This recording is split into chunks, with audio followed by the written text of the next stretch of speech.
Welcome back everybody to another reaction video. Today I'll be reacting to another video of Snarky J, who I highly recommend you guys check out because she does amazing work. I love her critiques on movies, TV shows, and just Hollywood in general, and great cosplayer.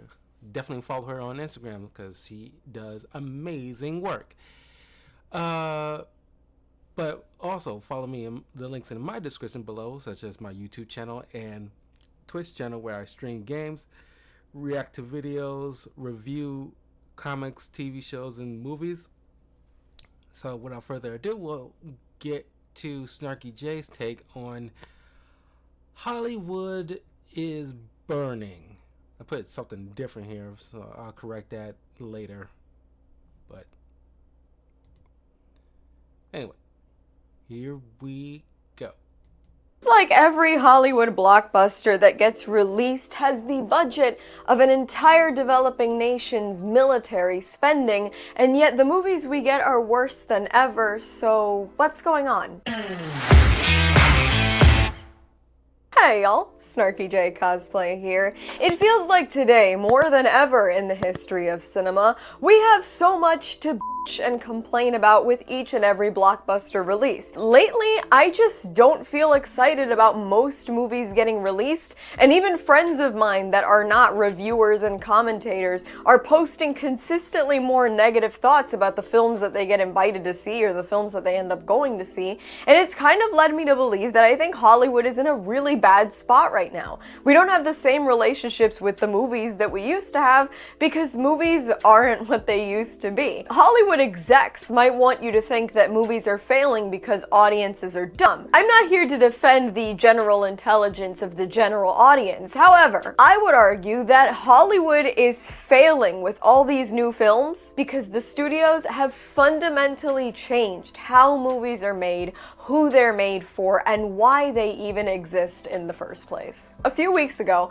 I caught part of an interview that Ben Affleck and Matt Damon both did on this new movie that they've just released. In this interview, they basically revealed that movie studios are actively trying to make films for a half-distracted audience. The studios now assume that if you're sitting... I know what she's referring to because Matt Damon and Ben Affleck was not too long ago was on the Joe Rogan podcast, and they were discussing that kind of topic too, which I highly recommend you guys check out that episode because I love Ben Affleck's take on film. It's like he's almost like a film connoisseur, like both of them are. But I just always love listening to these guys that have this kind of passion because they're like the those two and Christopher Nolan and Jenna Ortega. There's like a few other actors that actually, or like Keanu Reeves and Winona Ryder. You can just talk with them and have this kind of discussion about like film and like the science behind it and everything like that. It's like real raw passion behind it. It's not like a very capitalistic viewpoint or trying to like regurgitate like similar slop as others. They actually want to make art and appreciate the craft, which was like there's still some like John Watts. I see him having that mindset. George Lucas definitely had that mindset. Just the love of the film world. But like Hollywood as an ecosystem has kind of corrupted that to a certain extent, where you rarely get people who actually love the craft and not just there to just preach or just get rich and famous. Watching a movie, odds are you've got your phone in your hand and you're playing Candy Crush or looking at Reddit or Twitter or whatever the hell it is that you use, and they assume that at least half of your attention is going into this as opposed to sitting and watching the movie. I'm paraphrasing what Matt Damon originally said about Netflix's approach, but basically they told him, it wouldn't hurt if don't even think I rarely, if ever, if I wanted to sit down and watch a show or a movie, especially if it's new, it has my undivided attention. Especially if I was, and because I don't do that to films in general. Because if I looking forward to a particular project, I set up my time and give it my undivided focus. Because but I understand where she's coming from, where like it's just like there's some weird mechanism behind the scenes. These corporations, it's like or studio heads. It's like, okay, we got kids out there with TikTok brains now, so we gotta make things like, quick, fast paced. Because you've been seeing that in a lot of animated films, like a lot of Illumination, for example, where a lot of the characters, not all, but a good portion of characters in pickup film, and there's a lot of fast-paced, zigzaggy motions just to grab people's attention, or they have probably have to spell out what's happening just in case there's people in another room or on their phone that is not focused on the film or the TV show. They still need to be able to like follow along in case their eyes are diverted somewhere else. And that's just a crying shame, because I refuse to partake in that. Well, depends on like if I'm running things, because if I was, I wouldn't be bothered with that. If you miss it, you miss it. Come back to it later. I'm not sitting there going to cater to people's attention spans is shorter than 5 minutes. You reiterated the plot 3 or 4 times. And so essentially, he goes on to point out that this shift is also fundamentally changing the patterns that they use when it comes to storytelling. They're putting these big action points right at the beginning. They're basically trying to get out all their best stuff right off the bat and repeating plot points throughout, because they know that most people are already using their phones instead of paying 100% attention to the film going on screen, especially at home. You look at a lot of films today and the dialogue isn't really dialogue anymore. It's not two people having a conversation. They're basically trying to narrate the film you're already watching, because they assume that you're doom scrolling at the same time as you watch. That concept of showing, not telling is basically lost, because, for instance, everything that could be said in some passing glance between two characters in a romantic drama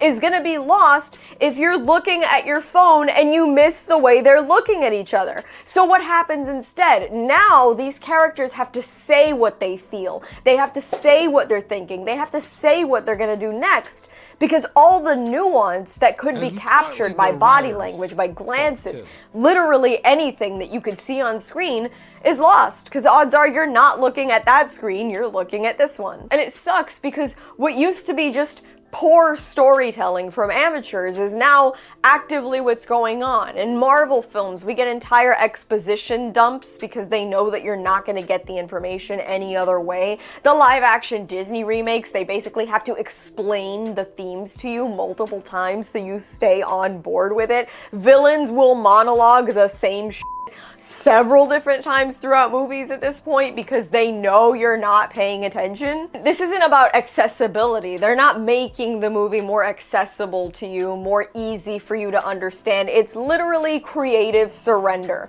They are choosing to make a lower quality product because they assume you don't give a shit. Speaking of not giving a shit, the studios don't really give a shit about casting people with real talent anymore. Back in the day, they would cast movie stars that they knew would put asses in seats. A Denzel Washington, a Brad Pitt, a DiCaprio, a Kate Winslet, a Meryl Streep. Highly recommend you guys check out Brad Pitt's film F1. That is great. My second favorite film of last year. Right behind K-pop Demon Hunters. Any of those people that were movie stars. But now we're moving past the age of movie stars that were basically the epitome of the glitz and the glamour of Hollywood, the inaccessibility of the red carpet. And now The movie star is based on how many social media followers they have. They are literally making casting choices in Hollywood depending on how many Instagram, TikTok, whatever followers people have. And in case it hasn't hit you, that kind of sucks. Because somebody like Leonardo DiCaprio, who's a brilliant actor and one of my favorites, Denzel Washington as well, they don't give a shit about Instagram followers. You know who does give a shit about Instagram followers? The umpteenth fucking TikToker doing some dumb little dance and jiggling around for the camera, getting millions of followers, and then I don't understand why. I mean, because I'm not like a girl, especially like a teenage girl, but I do not understand why is that fun. I talk about this in like a separate video where when I was growing up, girls who, hang out together, especially during like sleepovers, they probably do karaoke, watch a music video, dance amongst each other. We didn't have social media at that time, but now that we have, they do that stuff, but now they want to post it so they can get like whatever how many likes, so to get some weird validation from strangers they will never see in ever. It's very weird, and it's always the same stupid diss. It's like, why is that fun? I don't get it. It can't just be like, oh, it's a Gen Z, Gen Alpha thing. No, it's like, it's just like it's a stupid thing that doesn't make any sense. And generally, they all do the exact same thing. How is that fun? And getting put into a movie that they arguably have zero f***ing ability to act in, and yet they got the role because, they're great on TikTok. Essentially, Hollywood is moving into a direction where films are marketing campaigns first and stories second.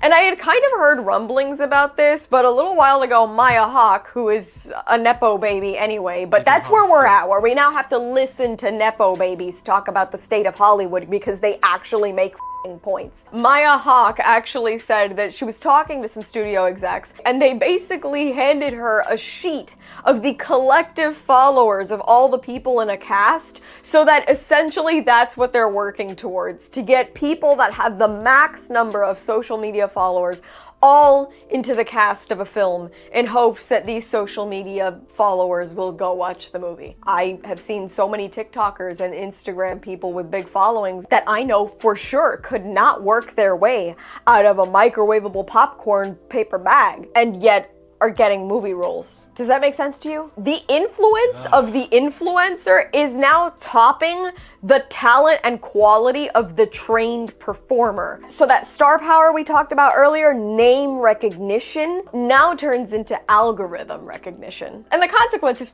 suck. You get flat performances from people that, again, can't act. No new movie stars. Everybody feels replaceable because whoever you're seeing up there really isn't doing a job worth a shit. And then there's no mystique, there's no aura, there's no discovery, because you kind of already get as much of these people as they could possibly give you on their Instagrams. We were experiencing the death of the movie star in real time. And a big part of it is exactly what I just said about these influencers. It's that accessibility. We're losing the illusion of these people when we didn't know what the they thought about anything, and the only time we got to hear them was if somebody shoved a microphone in their face on the red carpet. They felt like symbols. They were icons. They weren't normal people. And now what do we see? We know that they bake bagels on the weekends. We know that they have drama. We know exactly who and what they voted for. Everybody is just too in our faces, and we know too much about these people. And Denzel Washington even had a conversation with Michael B. Jordan, I believe it was, not that long ago. And he basically said, don't put your entire life on social media because that's what's killing that iconic sort of status of the movie star. And again, I'm paraphrasing, but that was kind of the gist of this conversation. Guys like Denzel benefited not just from tremendous talent, I am a huge Denzel Washington fan, but he also benefited from giving rare interviews, from the ability to carefully curate a persona and then kind of building on that with that larger than life personality. And so the celebrity of today, we see their Instagram stories, we see them rant about on the internet. We're invited to trauma dumping we never asked for. It's overexposure. It is blatant overexposure. You cannot be led to believe in the wizard who should be behind the curtain when the wizard is actually live streaming himself. Yeah, because it's the same, not just Denzel Washington. There was others like Jack Nicholson was another thing. You rarely had seen him out, even way before he retired. Only time you definitely knew he was out and about was at like a Lakers game. Outside of that, and maybe outside of him filming something, you rarely saw Jack Nicholson. He rarely did interviews. That, that was an aura of mystique. There was like, you didn't know any. Matter of fact, Jay Leno was another thing. You rarely hear about his politics.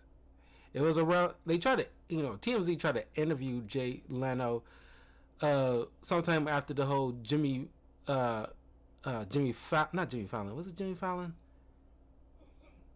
I'm pretty sure it was Jimmy Fallon. After his short cancellation or short firing. And there was like a thing where people, brought up Jay Leno and Johnny Carson, where you get these late night talk show hosts who, and even Craig Ferguson, they never took sides to any political thing. They talked to both parties. They remained neutral. They rarely, if ever, gave their opinions on these kind of things. Even today, Jay Leno, you don't know his politics. I think that is, at best, that's what, how celebrities should move ahead. And this goes in tandem with Denzel Washington's advice to Michael B. Jordan. Don't put your business out there too much. Give this air mystique. That's what the commoners need to have, so they can look in awe of you whenever you do see them out and about. It was just, that's why it was such a letdown with Jada Pinkett Smith and what she did to Will Smith's reputation, because all that table talk, all that business out, to the ether, and most people cannot look at Will Smith the same anymore. Now he's doing like kind of goofy stuff here and there that seems kind of extra, not terrible, but extra, just to maintain some kind of status he once had that now got kind of eroded. Not completely destroyed, but it's definitely eroded. And I think that's the way actors need to move, and not just it's not a good idea to just bring people on because of the amount of followers they have on Instagram or TikTok. It's so dumb, and not the way you should move if you're some kind of casting director. It's like, I don't care if Fifi99 on TikTok got like 1 billion Instagram followers because of her various sourdough recipes or something. I don't know. And let's cast her in this next rom-com. Even though she can't act, work for crap, and she never took any acting class a day in her life. That is just like, that is terrible. Especially if you're trying to cast her as like a supporting, one of the supporting cast. That is just like, no, that's very distracting. It's akin to how back in the day when they cast like, sports athletes in action roles, and more often than not, they're terrible at it. It's very one-to-one in that. Making bagels from his $7 billion kitchen. It doesn't work. He's no longer as mystical anymore. We know the secrets. Then, of course, we have the abject fear that the studios now have against telling original stories. Risk aversion is killing creativity. Risk aversion is exactly what drives people to not put out movies that, hey, might not make $1 billion, but could reach one person, could do something cool, could revolutionize something, could be something new. And they don't want that. They want assured box office wins. Mid-budget movies are dead because the studios want to spend big money to make big money. Everything must now be connected to a greater franchise. Everything that maybe isn't connected to a greater franchise has to be a legacy sequel, a remake, a reboot, a rehashing, a reheating, a reducing, a reusing, a recycling, whatever the it is. It's nothing new. Studios only want to bet on safe IP. They don't want new IP. They don't want to build on anything new. They just want the that they think is a guaranteed win. They want a guaranteed paycheck, and we all want a guaranteed paycheck, but it's not our jobs to make movies. When they make these films with $200, $400, $500 million budgets, and they have to appeal to everyone, then there's no risks being taken, right? It's kind of like the topic of advertising. They tell you if you're trying to speak to everyone, you're really speaking to no one because you're not saying anything specific enough that's going to hit home with anybody. And that's what happens, is that they make these big blockbuster films that are bloated and Yeah, good. I want to take a brief moment to speak on that point really quick. She's right. I want to say we never get anything new, because I think last year, coming in this year, we are getting some original stuff. But prior to last year, we've been just getting bombarded with, like she says, the sequels, requels, remakes, all that stuff, and nothing new. And it's like they want guaranteed stuff. I get it, but you do not want your industry to crumble because people, like, as humans, we want something fresh every now and again.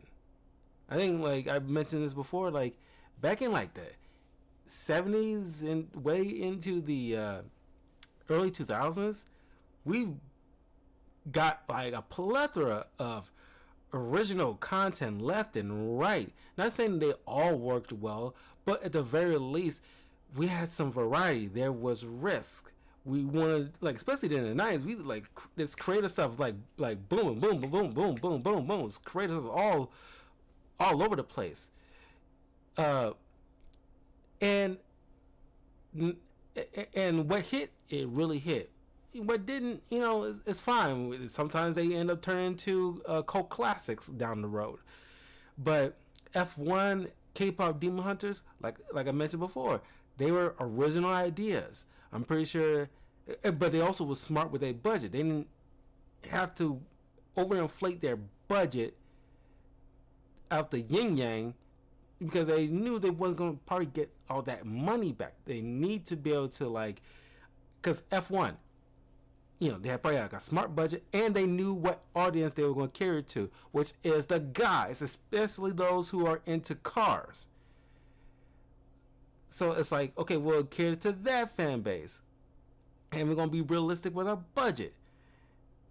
And it paid very well. It did, phenomenally in the box office. It didn't have to try to cater to some other demographic that probably don't watch cars or into cars.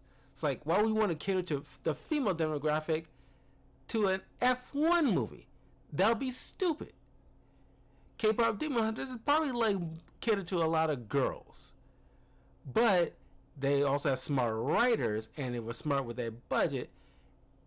And so anybody who wants to check it out, word of mouth will spread, and people who you didn't think initially was going to be for them, they will probably end up falling in love with it. I didn't watch K-pop Demon Hunters right away when it came out on Netflix, but word of mouth started to spread so much because obviously it was catered towards the girls, but it spread so much where I could not go anywhere without hearing about it, and I was like, man, I gotta check out this K-pop Demon Hunters because everybody like talking about raving about it. So once I watched it, it became one of my favorite movies that I've seen. I dare I say could easily be in my probably in my top 10 favorite movies of all time I've ever seen because it's really that good. But you got to take the risk. Hollywood got to take the risk. But then again, also people behind working on this movie have to meet them halfway because the symbiosis between the creative side and the business side. The creative side has to meet the business side halfway by making sure the material is darn good. Okay?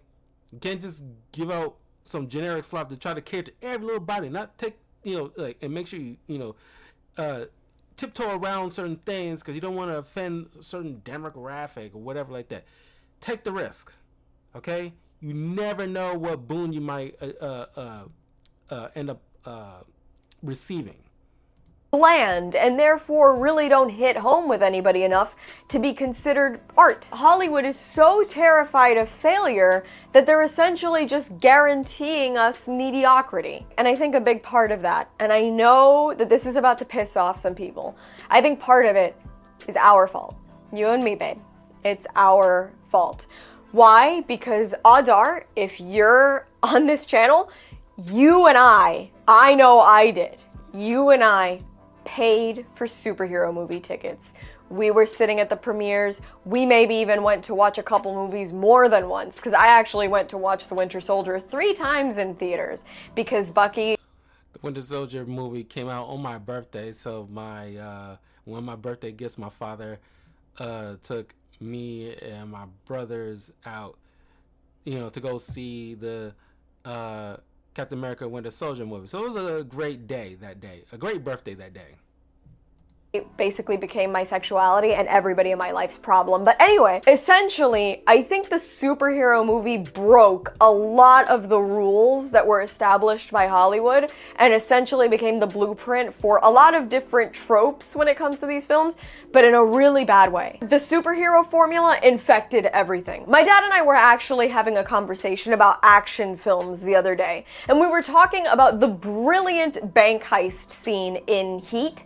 And if you watch that scene, if you haven't seen the movie, big recommend. But if you go watch that scene, there is actual geography to this chase. That's how you freaking make a movie. Golly, if you ever look at Heat, highly recommend you guys check out Heat. I might put it on a list for a review this year, a movie review. But my God, the dialogue in there is great. But that scene that was shot between De Niro and Al Pacino ranks very high in terms of like dialogue scenes in movie history, right along with like in the first Jurassic Park film during that the lunch scene. That is probably like easily number one the best like dialogue scene in movies because you actually is nobody's talking down to you or telling you what you need to think. It leaves it open-ended so you can have the conversation in real life amongst your family and friends. To this day, you can actually have like a debate. You can set up some kind of debate thing in like high school debate or something like that, and actually use the topic in Jurassic Park between like, either you're on Ian Malcolm's side or you're on like the I'm blanking on the scientist's name. Not scientist, but the one running the park. I'm blanking on his name. Hammond, yeah. Like, and just have that kind of discussion. That, or even like the Dark Knight. And Joker talking about how, like, like people will just eat each other. With the whole, the boat full of criminals and a boat full of innocent people, and that little thing, that is still like a good discussion. It's just like you gotta be able to have great writers and trust your audience and not try to force them to think one particular way, because that's what we've been getting in a lot of movies in the past handful of years, and we're still to a certain extent getting that right now, especially with something like Starfleet Academy, where it's like, very socialist kind of crap, or you should think this way without giving the other side a fair shake. That's what old Star Trek used to be, where you can have dialogues where both sides have their right moments, but they both have their wrong moments too. Nobody's getting like preferential treatment because you want to be on the right side of history, kind of thing. And what I mean by that is you see when it starts, and there's actually a really clear path, essentially down the street and to an objective. You see where it goes. You could probably almost draw up a map of how this worked out if you wanted to. But the superhero genre didn't have to do that, right? Because this is all fantastical shit. Some of these fights might not even be taking place in a setting that looks like Earth, right? Some of these fights are taking place in the air when you look at a character like Superman or something like that, right? And so, essentially, they don't have to create any real path that you can follow. They don't have to make anything clear. And in fact, it's easier for them not to, because they don't want to have to explain too much. They don't want your eye too focused on anything. So what do? Shake the camera. Just shake the out of the camera. Shake the out of the camera. If I start shaking the camera, you don't know what the is going on. What is happening? I don't know, because the camera is shaking. I have not seen a single film since like 2012 that does not employ the same strategy. We don't want to show you where anything is going. Just shake the camera. Shake the camera. We're good. And don't even get me started. I'm gonna get myself started, actually, on the CGI that we're seeing. I went back recently and I watched the 2007 Transformers movie, which is, I have no words, but I was looking at it and I was like, the CGI in this is so clean. Why is the CGI in so many films now just gray sludge? I think a big part of it is that Marvel films most of the time have never really emphasized like good lighting and sort of rendering things. And since they rely so heavily on CGI, it's easier to just let things be washed out. And some of the recent films have even had pretty CGI and they just let it. Yeah, because that's mostly, you look at all this crap. All of it. So terrible. Doesn't matter how you feel about any of this stuff, which I think everybody will be in agreement. They, for the most part, have been terrible. Except for me, in my personal opinion, I like most of Doctor Strange in the Multiverse of Madness. But I cannot deny the fact that the CGI in a lot of this stuff was god awful, especially in Ant-Man 3. Is because they're, behind the scenes they were spread too thin, and I gotta go work on one thing, so they gotta hop off, right away.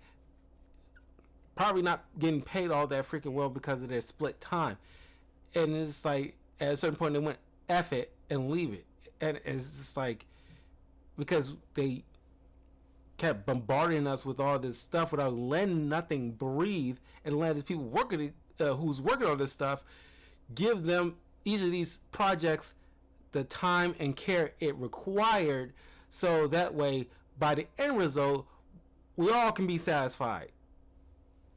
But golly, Marvel used to know this stuff, but like I said, they just like they're rushing this stuff out.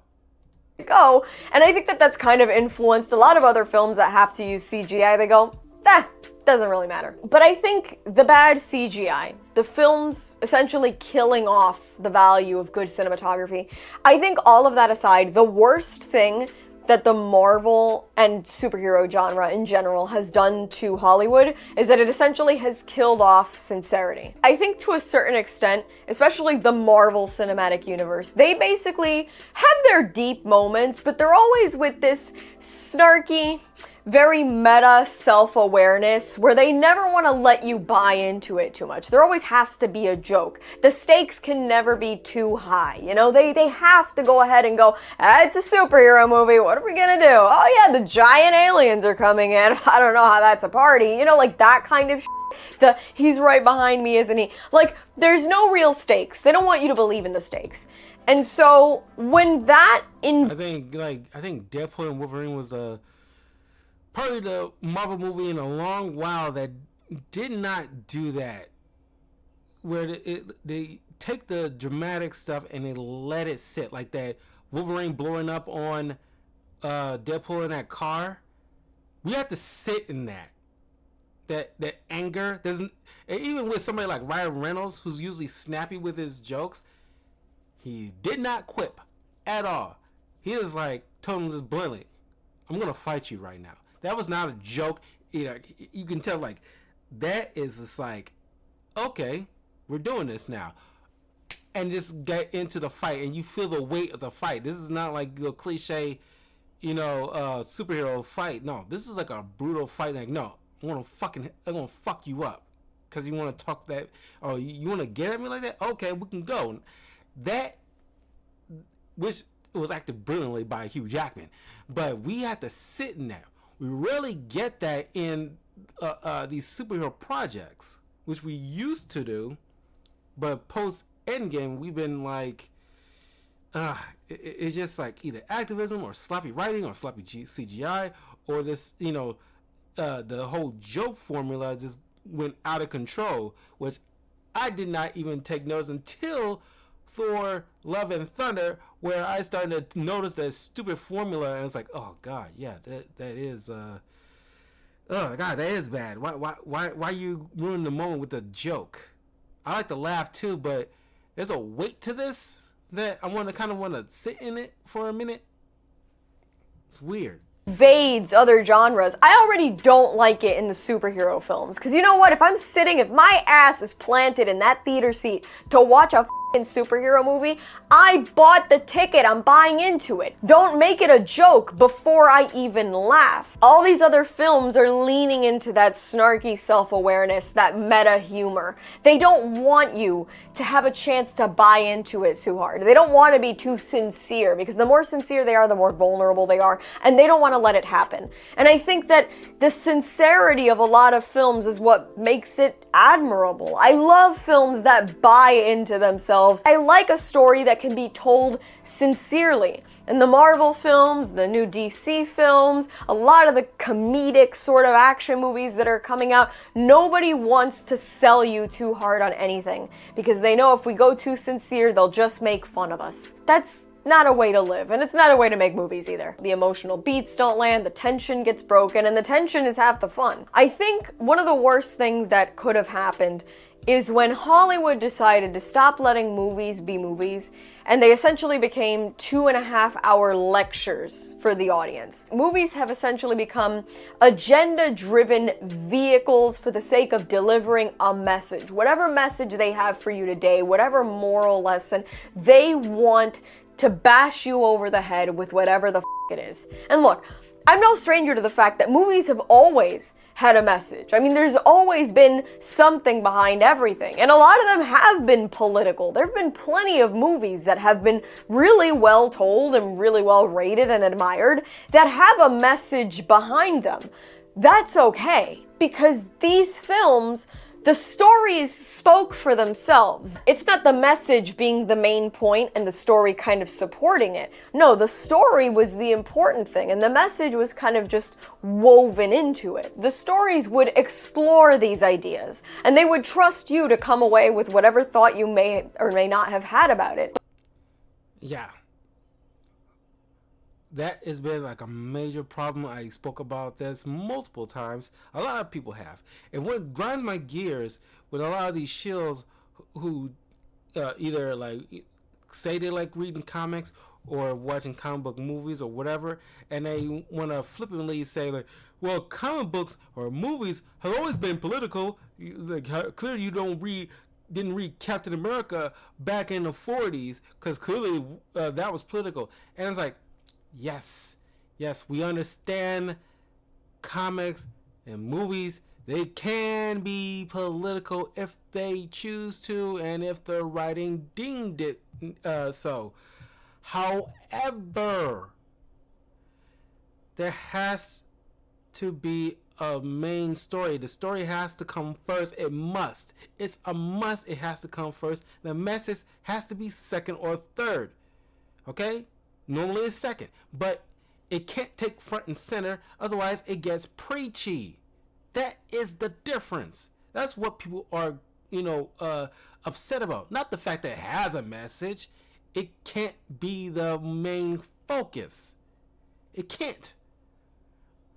It's okay that, Captain America and Winter Soldier are talking about, Civil War, talking about peace versus security. That wasn't the main focus. The driving point is, trying to save Bucky and trying to hold the Avengers accountable for certain actions that they really didn't really wasn't really their fault, but whatever. But it leaves like an open debate about which side would you be on between like peace or security, because rarely you can have both. Stuff nowadays is just trying to be lecture halls from kids fresh out of those indoctrinating colleges is telling you like the world sucks, America sucks because it's always been racist and the white man bad. That kind of thing is like it's bombarding you over and over and over again with that same crap, and it's annoying, it's eye rolly, it's cringy, and no one wants to be preached to, especially in our film and TV shows and video games and comic books, where it's meant to be escapism, or at least allow you to think on your own, think for yourself, and not being talked down to or telling you what you should think. Whatever side of political aisle you're on, doesn't matter. It needs to be open and ended.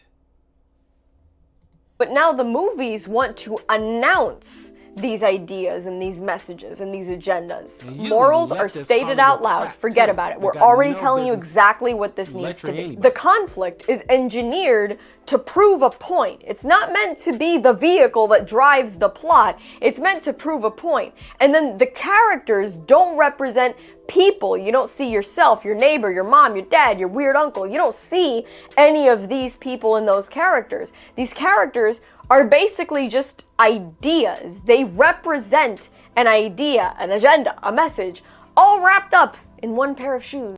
And that's what they treating like Kamala Khan in the comics recently, or fairly recently, where she's just like a mouthpiece for whatever agenda or whatever talking points you need to use her for, because they pretty much like beckoning on her pseudo popularity to do that for, instead of just having her as like a character that's a superhero. Because I was watching the Thinking Critical over a week ago.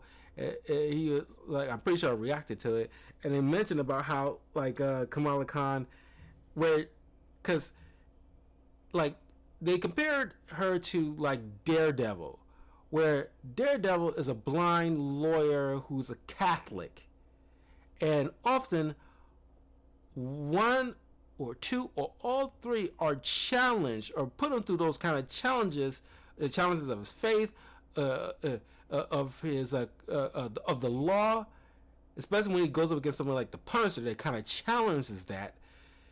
They don't want any writer to challenge Kamala Khan in terms of her faith or anything like that. She's pretty much like, oh, she's the cat's pajamas at everything she does, and that does not make her an interesting character.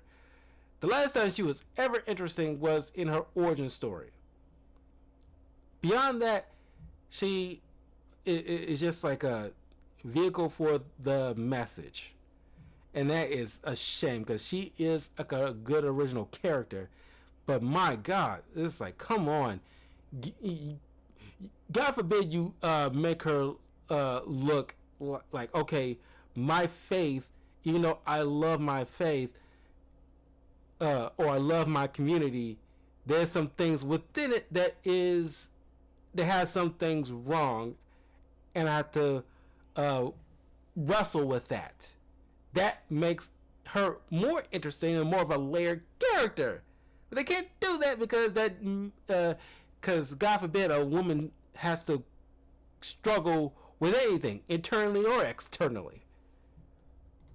Essentially, they're drafting up scripts and they already know what they want you to think at the end of this movie before they even decide who the main characters are. And that's where you get that on-the-nose dialogue that beats you over the head, the speeches instead of the arcs. You get the characters that want to explain the themes. Essentially, they don't want you to think anything for yourself. And if you happen to think anything for yourself that goes against the message of the film, well, you already know what they're gonna call you when you walk out, right? And so we talked about subtlety earlier when we think about the fact that people are probably looking at their phones. But when it comes to delivering a message, essentially, the studios kind of look at the audience and they go, they're too stupid to have figured this out on their own. So we need to hammer it in 6 different ways, 6 different times, so that they get it through their thick skulls that this is how we want them to think. This is what they need to think. And if you have to explain the message that hard, because that's my point here, is that it's not about agreeing or disagreeing with the message. A story, I think, can tell a message that you disagree with, but if they told the story well, it still has value. And essentially, these people fail to tell a story well, so basically they just have to deliver a message any way they can. And if they have to over-explain that message, they failed to tell a good story. And to be honest, it's almost impossible for them to tell a good story because none of the risks when it comes to storytelling are there. For instance, their characters have to be correct at all times. Nobody ever wants to deliver a flawed main character. They don't want to deliver somebody who might not be entirely likable. They don't want to give you somebody that you couldn't imagine yourself having a drink with. This guy has to be morally correct in every way. This girl has to be morally superior. They have to check enough boxes that you're not allowed to question them without running into some heat on Twitter. The villains have to be either redeemable because they were never that bad in the first place, or they basically have to be straw men for your morally invincible hero, which replaces complexity with basically writing that begs for your approval. Because they're kind of like, yeah, he's a bad guy, right? And this other guy, he's good. He's good, right? So we made a... Yeah, like the Black Widow movie got a Harvey Weinstein stand-in.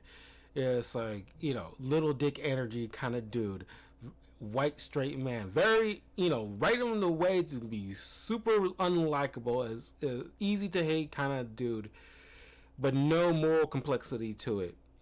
But then you got the other thing, like villains that's misunderstood that can like change, like pick a Disney remake. Good movie because that guy's really good, right? He's really, really good. He's so honest. He's never done anything wrong in his whole life. So that makes the movie good, right? Tell me it's good. Tell me it's a good movie. Tell me it's a good movie. Tell me I wrote a good movie. My point here is that stories used to ask questions, and sometimes these questions would force us to think about things, which was fun. But now they're not asking questions. They're actually already delivering the answers they want us to give. And since they already know what they want you to think and what they want you to say, then if you disagree, then that's a moral failure. And we've already seen it with Marvel. We've already seen it with Star Wars and a number of other films. If you don't like it, it's that you're hateful, you're a bigot, you're an ist, you're a phobe, you're an istophobe, you are the worst of the worst. When art becomes propaganda, it no longer becomes something you can interact with. They essentially are delivering something that has a right and a wrong. And so they're not asking you for a conversation. They don't want a dialogue. They don't want you to interact with the media that they've just delivered. They don't want a conversation, they want your compliance. They want your yes, amen, I believe wholly in what you just said, you are right, I was wrong. That's all they want from you. They don't want you to think, they just want you to fall in line. And all of that fucking destroys Hollywood. It destroys movies. It kills the rewatchability. When the film is basically just a lecture, you're not going to watch it again. You don't want to. I never went back to the same lecture in college twice. I never had any professors that were hot enough. I had one TA that was pretty sexy. But the point is that even for that TA, I did not rewatch a lecture. I just watched it the one time. So you're not going to rewatch a film that's a lecture. The movies actually become dated instantly because even though seeing like a big f***ing phone, goes, oh yeah, that's an 80s movie, you can still watch and appreciate the themes. But when these films are tied into a message of a specific era, then the movie is dated and marked by that era only and forever. And so let's go over it. Hollywood is burning, right? Think about it this way. Some asshole does a gender reveal with fireworks or something in the middle of a dry forest in a drought in California. And the fire sparks. You throw in the algorithm writing. You toss in the phone brain cinema. Then there's the influencer casting. There's the studios being risk averse. There's that crippling obsession with franchises. There's the celebrities being overexposed. And then there's that complete lack of sincerity because everybody's too focused on being meta and self-aware. And it all goes up in flames, beautifully, glamorously, because when the films stop trusting the stories, everything else goes to shit with it. And it sucks because it really just up our relationship with cinema. There used to be a real magic to going to the movies, especially if you weren't just watching the next installment of a franchise, because then there was this element of discovery and surprise because you didn't know exactly what you were gonna get. You'd gotten a 2-minute trailer at some point that enticed you to watch this, but now, hey, there's almost like 2 hours of this left. Let's see what's going on. And it allowed us to fall in love with not just the characters, but with the stories. And these stories were so good that we watched them to watch them. We would go to rooms that people were not allowed to use their phones in. And you would sit there and you just stare at the same screen for 2 to 3 hours and just take in a story. It wasn't background noise for whatever the is going on here. Full disclosure, the only time I ever used my phone in the movie theater was to take a picture of the very moment where I was in the theater and watched No Way Home with all 3 Spider-Mans hugging together. I had to capture that freaking moment on my phone. That's the only time I actually had to use my phone in the theater. I'd never done that before. Never since either. But it's just one of those moments I needed to capture, and I'm going to probably... Well, I'm pretty sure I got like a poster of that moment anyway, but I wanted that moment captured, that exact moment, just to live in infamy. But yeah, normally you shouldn't have your phone on during a theater. It was something to experience. And so while I think, yes, audiences are changing, and I think they're changing for the worst, but I wouldn't say that Hollywood is suffering the way it's suffering and it's doing what it's doing because of the audiences. I would argue Hollywood is going through it the way it's going through it because the studios stopped respecting those audiences. They stopped wanting to give them an experience. They stopped wishing the best for the audiences. They don't want to deliver anymore. And it's their fault. They want to sit here and call the audiences obsessive and anti-progress and intolerant and impatient. But really, all we've ever wanted, within a franchise or not, is a good story. And that's all from me. I've been Snarky J. Thank you so much for watching. Please don't forget to like and subscribe. For more Snarky J, be sure to check me out on Instagram, and if you'd like to support me, this channel, and my content creation, do check out and consider subscribing to my Patreon for exclusive photo shoot sets and cosplay content. I'll add links to all of those in the description below, and let me know the last original movie that you were excited to see in the comments below. Yeah, definitely follow her, and I highly agree. But I'm curious to know what you guys think, because yeah, what's the last original movie that you guys saw? Because I definitely remembered the original movies was K-Pop Demon Hunters and F1. But I know I put like a list of the movies that I enjoyed in 2025. Most of them were sequels to stuff, but I think it was like a fair amount of original content, but or wasn't a part of some kind of IP. But yeah, K-pop Demon Hunters and F1 was at the top of the list in terms of like the best original content I've seen. But anyway, I will see you guys later. Take care. Follow me on my links in the description below, and I'll see you all soon. Peace.